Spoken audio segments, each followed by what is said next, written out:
Bonjour. Deux prêtres de l'Opus Dei viennent d'être nommés responsables de la paroisse Notre-Dame de Stockel à Woluwe-Saint-Pierre. Nous les avons rencontrés.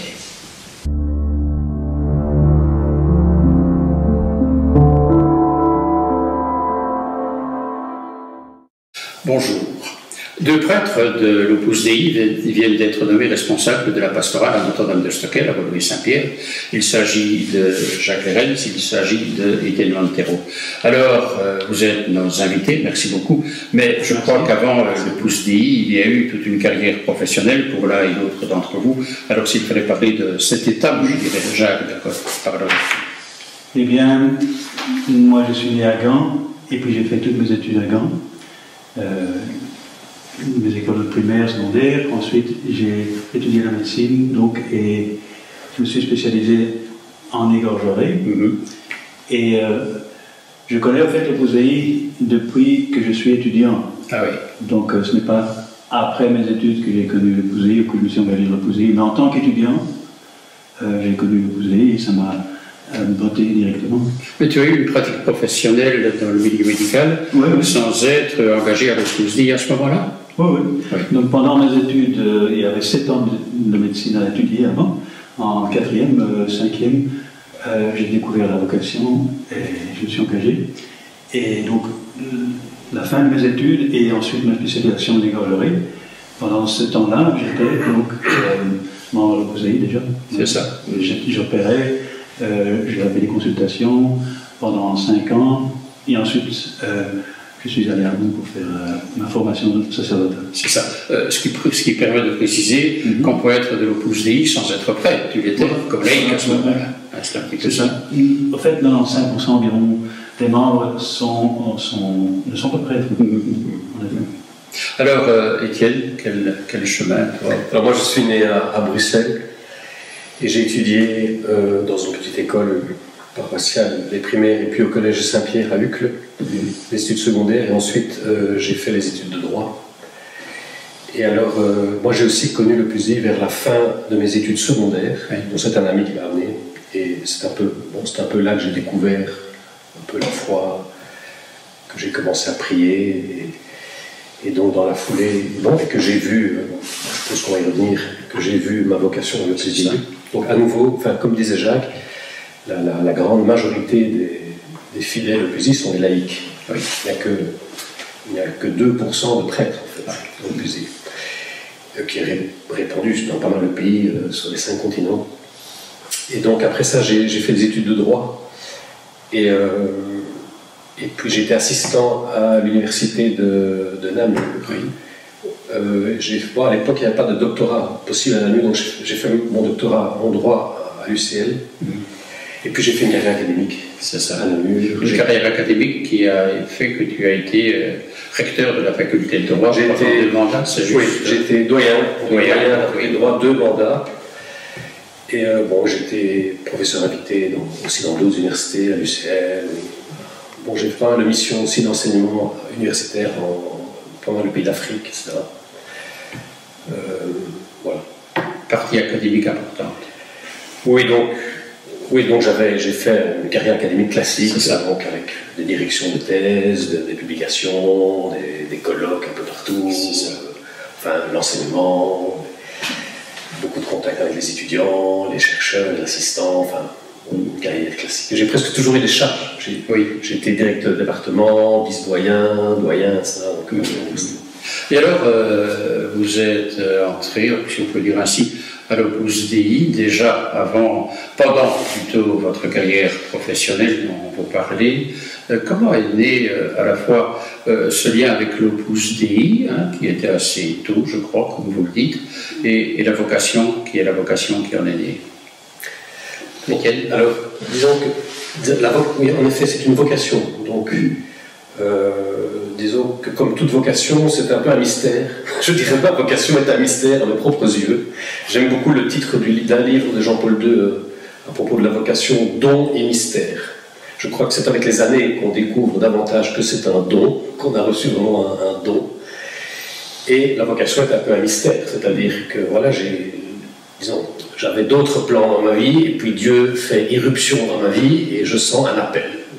il y a comme une lumière, et il y a comme un élan irrésistible qui donne envie de donner sa vie, quoi, de donner sa vie à Dieu. Et il y avait une évidence que c'était l'Opus Dei. Ben, c'est dans le cadre de l'Opus Dei que j'ai découvert le Seigneur, que j'ai découvert l'amour de Dieu. Donc oui, j'avais jamais pensé devenir prêtre, par exemple, à ce moment-là. Et donc la vocation, c'est cet élan à donner sa vie, à vouloir se donner. Et donc c'était une évidence que c'était le plaisir, puisque je n'avais pas connu d'autre chose, disons. Enfin, j'ai été séduit aussi. Ça, je dirais, on y réfléchit plus par après, quoi. J'ai été séduit, évidemment, par certains aspects de l'esprit de l'Opus Dei. On en parlera. On va en parler, oui, donc qui m'ont aussi attiré. Ça, c'est sur le côté humain, c'est ça. Mais je pense qu'il y a surtout un aspect surnaturel qui est l'appel de Dieu, que j'ai ressenti. La démarche qui est la tienne, Jacques. Eh bien, si je peux, je vais raconter une petite histoire. En fait, j'ai découvert ma vocation lors des 24 heures de Louvain-la-Neuve. C'est un cadre un peu bizarre pour découvrir sa vocation. La surprise de Dieu. Donc j'étais dans j'étais à un cercle à faire des tours à vélo, etc. Bon, il y avait une ambiance, comme vous savez, qui est un peu parfois au bord de la décadence, parfois. Mais pour le reste, c'est une belle compétition. Il y a le peuple de Madrid. Et là, j'ai parlé avec un ami qui était l'opposé sur la vocation, et ça m'a ouvert les yeux, ça m'a donné l'envie de tenter la chose. J'avais été pendant des années élève dans un collège de religieux, mais jamais je m'étais posé la question de devenir religieux ou prêtre. Mais cette vocation-là, qui est une vocation très laïque, ancrée dans le monde, m'a tout de suite séduite. C'est ça. Et tu étais à Rome pour la formation alors, c'est ça. Après, d'abord, j'ai été pendant 10 ans, environ 10 ans, membre de l'Opus Dei en tant que laïque. C'est ça. Je m'étais aussi jamais posé la question de devenir prêtre. J'avais déjà ma vocation, et ce n'est que vers la fin, déjà à Rome plutôt, où petit à petit, j'ai découvert que le Seigneur me demandait de devenir prêtre. En plus, les études aussi à Rome pour de la formation, et bien ici en Belgique. Alors disons, il y a en fait, d'abord l'incorporation à l'Opus Dei se fait sur plusieurs années. Oui. Donc au début, on demande d'être admis, et puis il y a un processus qui commence. Là, il faut au moins 1 an et demi pour qu'il y ait la première incorporation juridique, qui ne vaut d'ailleurs que pour 1 an. Il faut renouveler 5 fois pendant 5 années avant l'incorporation définitive. Et alors on reçoit une formation philosophique et théologique qui est la même ratio institutionniste que pour les prêtres dans les séminaires. Donc, mais après, même mieux. C'est pas dans un séminaire, non, parce que beaucoup ne deviendront jamais prêtres. Voilà. Parmi ces membres de musique qui reçoivent cette formation, beaucoup ne deviendront jamais prêtres, mais ils reçoivent quand même une formation philosophique théologique qui est donnée dans le Studium Generale de la circonscription. Et donc plus tard, j'étais à Rome aussi. J'ai fait la licence, après avoir fait donc la philosophie et la théologie, j'ai fait la licence en théologie, et puis le doctorat, en partie à Rome, et en partie, parce que j'ai mis plusieurs années, j'ai essayé de faire ça sérieusement, et donc j'ai poursuivi ici. Voilà. Alors, vous êtes membre de l'Opus Dei, beaucoup certainement se posent la question s'il fallait dire qu'est-ce que l'Opus Dei, tout simplement. Jacques. L'Opus Dei, c'est une institution de l'Église qui est née dans la vie d'un homme il y a presque un siècle maintenant. Encore récent alors finalement. Oui. Saint José Maria. Il a découvert qu'il y avait un chemin dans le monde pour vivre une vocation, mais une vocation au sens plus fort. Pas une vocation aussi forte, je dirais, que celle du religieux et du prêtre, non? Une vocation à la sainteté. Donc, il a découvert ça, et il a vu que le Seigneur lui demandait de créer une institution qui rend possible de donner la formation aux laïcs qui se sentent appelés à cette vocation. C'est au départ pour les laïcs que l'Opus Dei a été créé. Ouais. Au début, il y a quelques vocations de prêtres, mais surtout des laïcs, de tout genre, de toute profession, de tout âge. On peut dire que Opus Dei, donc la traduction, ça veut dire l'œuvre de Dieu. Donc, comment tu parlerais de l'œuvre de Dieu, donc de l'Opus Dei? Ça vient du fait qu'un jour, celui qui l'accompagnait spirituellement lui a dit comment va cette œuvre de Dieu, parce que lui ne voulait rien fonder en fait. Non, pas la gloire. Oui, donc il ne voulait rien fonder. Il a commencé un apostolat auprès d'étudiants, auprès d'ouvriers, auprès de jeunes, etc. Et il ne voulait pas fonder quoi que ce soit. Il s'est même attesté, parce qu'il a écrit beaucoup de lettres, pour savoir s'il n'existait pas déjà ce charisme qu'il avait reçu, disons, ce qu'il avait vu le 2 octobre 1928. Donc c'est notamment, enfin, c'est ce qu'a dit Jacques, mais aussi avec l'accent de sanctification dans la vie ordinaire, donc d'appel à la sainteté, ce qui maintenant est peut-être davantage patrimoine commun dans l'Église, parce que ça a été fort affirmé par le Concile Vatican II, mais lui il prêche ça en 1928, lorsque quand même dans la pratique, beaucoup de personnes pensent encore que la sainteté était réservée aux religieux, éventuellement aux prêtres, mais enfin certainement pas à la mère de famille, à l'ingénieur, aux cheminots, etc. Les personnes qui travaillent dans un laboratoire, dans une usine, etc. Donc il prêche la pèlerinage à la sainteté, et en particulier dans le travail professionnel et dans la vie familiale. C'est ça. Et donc ça c'est quand même original, parce que c'est un peu le charisme propre. Si je devais résumer, c'est le travail. C'est-à-dire qu'au fond, les personnes travaillent 8-9 heures par jour pendant presque toute leur vie. Et lui, il invite à trouver Dieu, à faire cette rencontre avec le Seigneur dans le travail. Le travail n'est pas un obstacle entre nous et Dieu. C'est pas quelque chose qu'il faut se débarrasser pour pouvoir avoir une vie spirituelle. Non, on peut trouver Dieu dans le travail, dans la réalité familiale, sociale, dans la vie ordinaire. C'est ça. Quand on y pense, dans beaucoup de traités de spiritualité, il n'est jamais question du travail. Moi, ça m'a étonné. J'ai vu beaucoup de traités de vie ascétique et mystique, traités de spiritualité. On ne parle jamais du travail.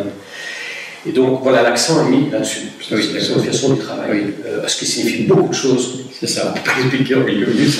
Un peu dans la ligne Rerum Novarum, ça n'a rien à voir. C'était pas la même époque. C'est pas la même époque, mais Rerum Novarum met plutôt l'accent sur la justice sociale, etc.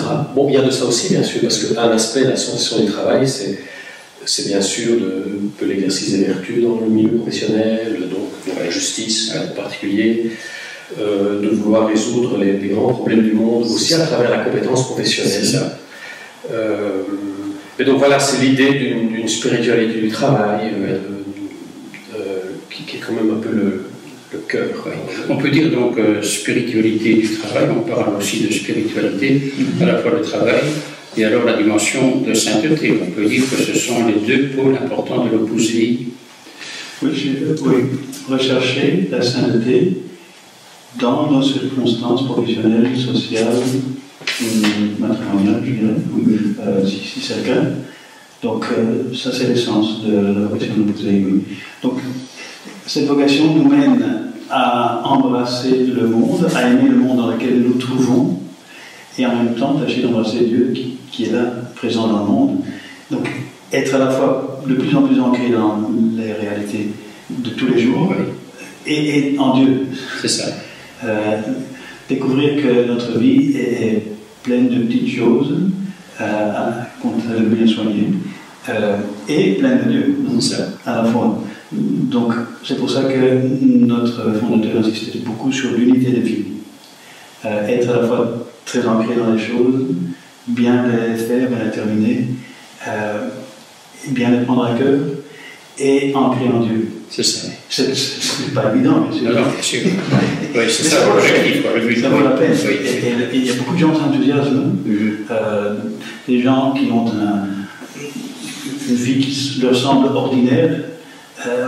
Et qui est ordinaire. Oui. Mais il découvre quelque chose d'extraordinaire. C'est ça. Au niveau de l'histoire, est-ce que ça a précisé, je dirais, dans l'organisation de l'Opus Dei, des liens particuliers, notamment avec Rome, avec le pape? On parle notamment de la relation de l'Opus Dei avec le pape. Il y a quelque chose de particulier là?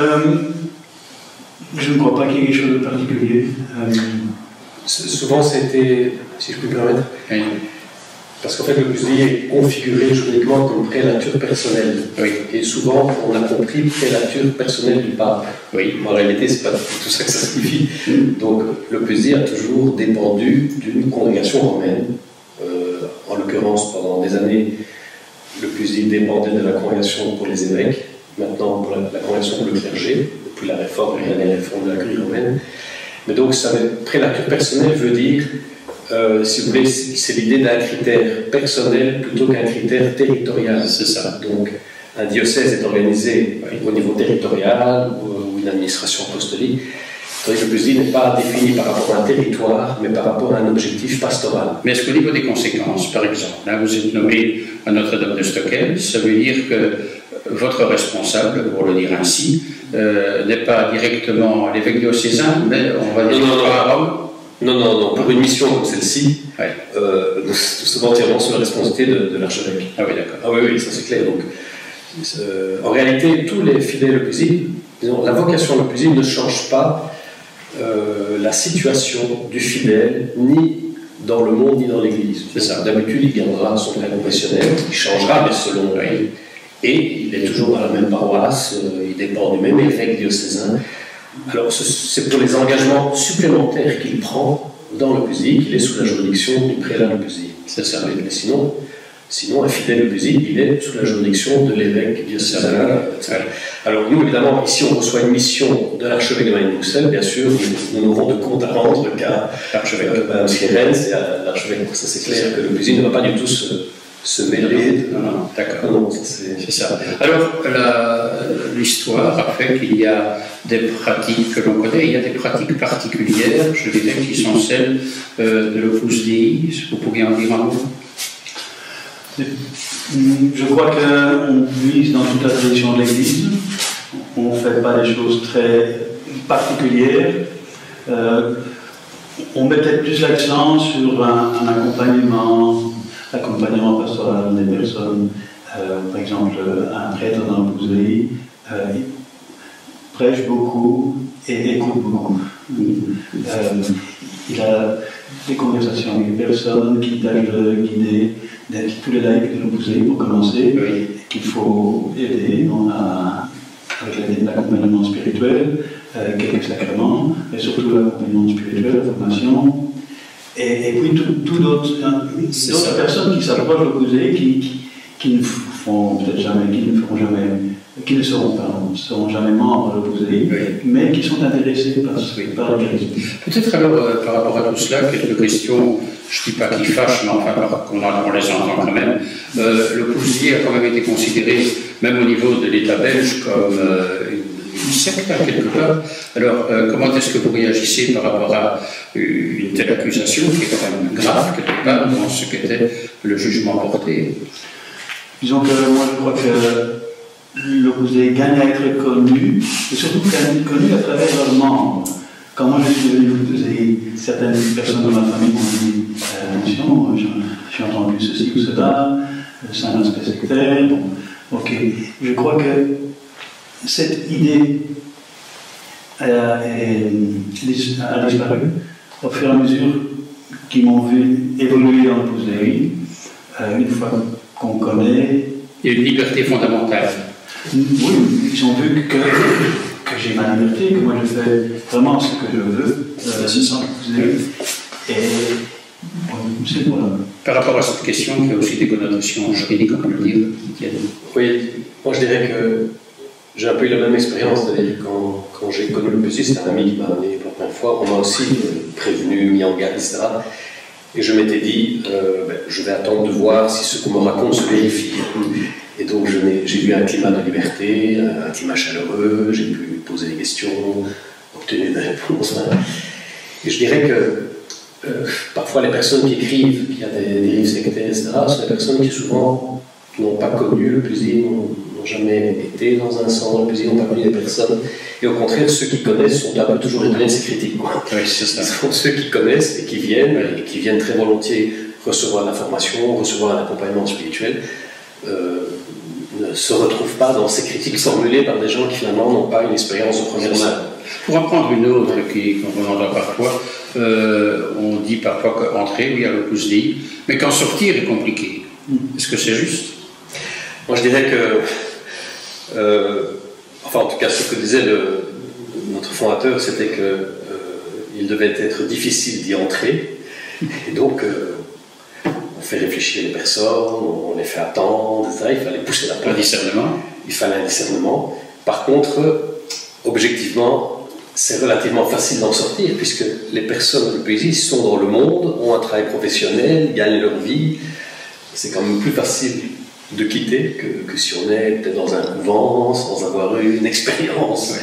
Donc les personnes. Alors, autre chose, c'est que cela peut être difficile psychologiquement de quitter après quelques années, mais ça c'est pour toute vocation, je dirais. Comme il peut être difficile après 15 ou 20 ans de mariage de quitter parce qu'on voit que ça ne va plus, ou après 15 ans dans un monastère. Donc il se peut que des personnes aient mal vécu le fait de quitter l'Opus Dei, donc ça c'est possible. Ouais. Et je n'exclus pas aussi, bien entendu, parce que bon, c'est une réalité humaine, il peut y avoir des erreurs, évidemment, dans l'accompagnement, ça c'est évident que il peut y avoir des personnes qui ont été blessées, mais disons, je dirais que c'est facile d'en sortir dans la mesure où les gens ont de quoi vivre, ont une expérience dans le monde et peuvent refaire leur vie facilement. Oui, j'ajouterais quelque chose, justement, parce que ça me fait plaisir que tu dis cela, qu'on arrive presque au siècle, à l'anniversaire d'un siècle de l'Opus Dei, et notre prélat actuel a voulu réfléchir aussi sur cet aspect de comment on accompagnait les gens, et si on a fait des erreurs, on les reconnaître, de faire ce chemin de purification aussi vers le centenaire. Et moi j'ai beaucoup aimé cette idée. C'est ça. Centenaire, en quelle année? En 2028. Voilà. Et alors il y a aussi une dernière question, une question qui fâche comme je les ai appelées, le rapport à l'argent. On dirait que l'Opus Dei, il n'y a pas de problème d'argent. C'est vrai? Je crois qu'il y a beaucoup de problèmes d'argent. Qu'est-ce que je vais dire là-dessus? Je crois qu'on a toujours des besoins pour organiser les choses, des centres, il y a toujours des besoins et on n'arrive jamais au bout. Il y a toujours des dettes qu'il faut payer. Donc, il y a une motivation peut-être des membres qui est aidante par rapport à cette question-là. On peut dire ça. Que les gens qui sont membres sont prêts à investir peut-être plus que d'autres, enfin, je n'en sais rien, non? Oui, il y a des membres qui sont généreux, qui sont généreux avec l'Église et avec l'Opus Dei. Et chaque membre, comme moi, numéraire, chaque membre numéraire, en principe, donne aussi tout son salaire. C'est ça. Bon, tu donnes tout ton salaire. Tout mon salaire. Oui. Et numéraire, ça veut dire? Numéraire, c'est celui qui vit aussi les arts. Donc, moi, je suis membre numéraire depuis mes 23 ans. Oui. Pendant mes études de médecine, donc, ensuite pendant ma spécialisation, et puis ensuite. C'est la mise en commun. Comment? C'est la mise en commun des biens. C'est la mise en commun, si on peut dire, surtout, on paye avec cela aussi nos propres dépenses, non? Oui, et aussi une partie des dépenses du centre. Mais bon, moi, si je vais continuer comme Igor j'aurais gagné beaucoup plus. Sans doute. Ouais. Beaucoup plus. Sur cette question était. Je dirais qu'on essaye, d'abord, nos centres sont installés comme des familles ordinaires. Donc ça c'est important parce qu'il faut vraiment enlever l'idée de comparer l'Opus Dei à des religieux, à des couvents. Nos centres sont installés plutôt sur des fidèles courants qui vivent dans des maisons ordinaires. Alors il y en a un qui a amené un meuble, un autre a amené une table, on a acheté ceci, on a essayé de décorer convenablement, on essaie de bien entretenir. Dans nos centres, en fait, ne sont pas du tout luxueux, mais ils sont bien aménagés, ils sont agréables. Et ensuite, les personnes essayent de vivre une pauvreté personnelle. C'est-à-dire pas ostentatoire, mais personnelle. C'est-à-dire, moi j'ai pas de voiture, alors que j'ai eu des salaires qui m'auraient permis d'avoir des voitures. Je passe mes vacances en Brabant wallon. Et je dirais, c'est très bien. Des membres, oui, c'est ça. Mais d'autres, parce que même les frères passent leurs vacances au Sri Lanka, donc je veux dire que. Et il y a des personnes qui gagnent très bien leur vie et qui ont 3 costumes, une toute petite voiture, donc il y a toute une pauvreté personnelle, mais qui n'est pas très ostentatoire. C'est ça, on ne fait pas de gros. Donc ça, c'est assez personnel, on ne va pas non plus trop le raconter, mais voilà, c'est une vertu à laquelle nous sommes très attachés, la pauvreté, qui est vraiment très importante pour ceux qui veulent suivre le Christ, mais je dirais qu'elle est vécue de façon personnelle. Après, il y a effectivement des lieux qui sont bien installés pour y accueillir des personnes, pour pouvoir faire des retraites, pour pouvoir faire des activités, etc. Mais c'est ça. C'est pas vraiment pour nous. Au fond, vous êtes des prêtres de l'Opus Dei, on peut dire heureux, c'est véritablement ça. Là, quelque part, non, oui, non, vraiment. Je ne sais pas ce que ma vie serait devenue, sinon, enfin, les voies du Seigneur sont impénétrables, mais bon, je suis très content d'avoir connu l'Opus Dei. Alors, vous êtes maintenant nommé responsable de la paroisse Notre-Dame de Stockel. Vous vous y attendiez? Pas du tout, c'est une surprise. On l'a appris, je ne sais plus, à la mi-mai. Enfin, c'était... D'ailleurs, nous avions encore un tas d'engagements, donc c'était plutôt une surprise.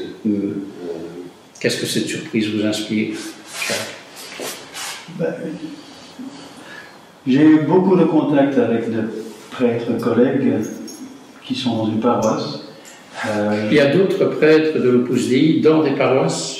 Oui, il y en a quelques, oui. Et donc avec eux, mais aussi avec d'autres des amis, j'ai beaucoup parlé, et on a échangé beaucoup de choses, justement, parfois leur préoccupation dans le travail, ou leur joie et leur peine dans le travail pastoral dans des paroisses. Donc, j'ai déjà, disons, un aperçu de ce que ça peut être, et j'apprécie le travail. Et moi, ça me botte d'essayer de me lancer dans ces aventures, je dirais. Oui. Pour vous deux, c'est une nouveauté, la pastorale territoriale, je dirais. Oui, oui. C'est une nouveauté. Etienne?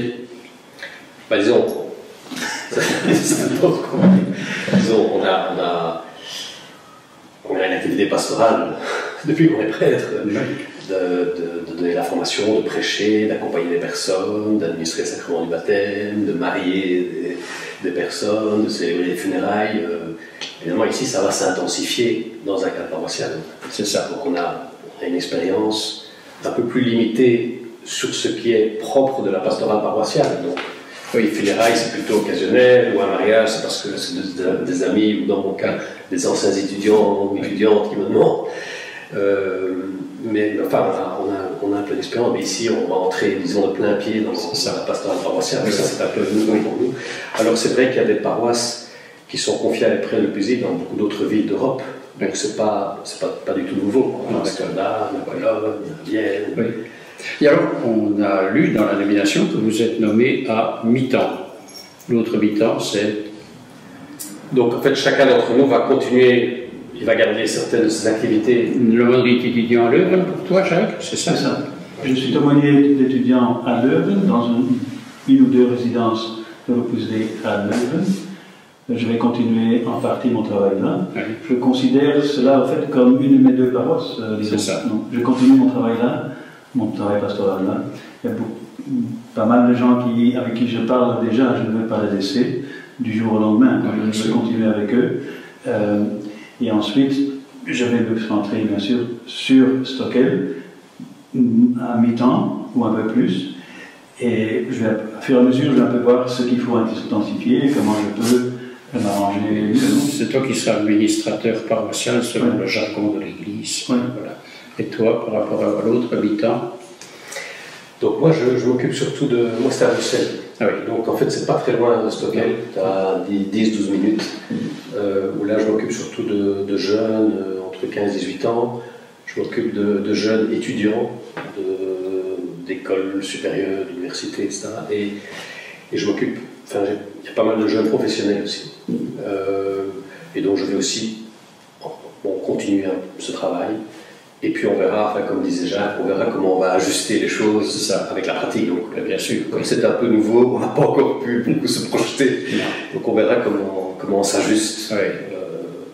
Une question, permettez-moi, parce qu'on la pose, je l'entends, je vous la pose. Est-ce que ça veut dire qu'à Stockel, maintenant, pour aller communier, il faudra se confesser avant? Écoutez, vous entendez ça aussi? Pas spécialement, enfin, disons, le plus il n'y a pas de doctrine propre, c'est vraiment important de dire. On suit la doctrine de l'Église. Oui. Donc on a un esprit, une spiritualité, pour nous, qui ne sera pas pour la paroisse de Stockel, c'est pour nous. D'accord. On a une spiritualité propre qui met l'accent, par exemple, on l'a dit, sur la signification du travail, la vie ordinaire, etc., en évitant une double vie, en vivant une unité de vie. Mais on n'a pas de doctrine propre, donc on suivra les directives de l'archevêché, on essaiera de suivre, on suit la doctrine chrétienne, quoi. Donc je crois que c'est évident qu'il faut être préparé à recevoir le Seigneur dans l'Eucharistie. Il faut quand même un minimum de préparation, de conditions. On ne fera pas plus, ce ne sera pas plus. Et que ce qui est prévu, c'est ce qu'enseigne l'Église. Oui. D'ailleurs, je crois que l'abbé Marot fait déjà pas mal à ce niveau-là. Je crois. Offre la réflexion. Tout à fait. Et ce qu'on s'est dit dès le début, et ce qu'on a dit au vicaire, Tony Frison, et à Christine, on dit évidemment, on va d'abord voir comment les choses se passent sur place, et surtout connaître les personnes. Parce que prendre la température du lieu, personnellement parlant. Ça, oui. Ouais. Parce que connaître les personnes, je crois que c'est le principal. C'est la pastorale, pas d'un bâtiment, c'est la pastorale bien sûr. Des âmes. Les pierres vivantes. Les pierres vivantes, voilà. C'est ça. C'est ça qui compte. Donc, on va d'abord connaître les personnes et on va voir ce qu'on peut faire. On va apprendre l'un de l'autre, ça je suis convaincu, je le dis avec conviction. On va apprendre l'un de l'autre et on va voir où sont les talents et comment on peut voir les talents, parce que je crois que c'est un aspect important. L'accompagnement, le discernement, c'est dans votre ADN de l'Opus Dei, quelque part. Ça oui. Pour terminer, qu'est-ce que vous auriez à dire aux paroissiens de Notre-Dame de Stockel, mais plus largement, de l'unité pastorale de Bruxelles, sur cette nomination qui est là maintenant, la vôtre, prêtre de l'Opus Dei à Notre-Dame de Stockel? Que diriez-vous aux paroissiens? Tu commences. Tu te lances? Étienne. En tout cas, d'abord, on est reconnaissant au vicaire Tony Frison et à l'archevêque.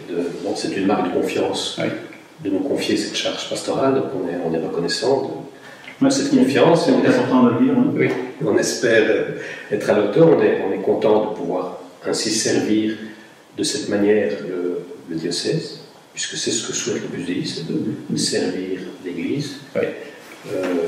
Donc, voilà, c'est une façon aussi de mieux nous insérer dans la vie du diocèse. C'est ça.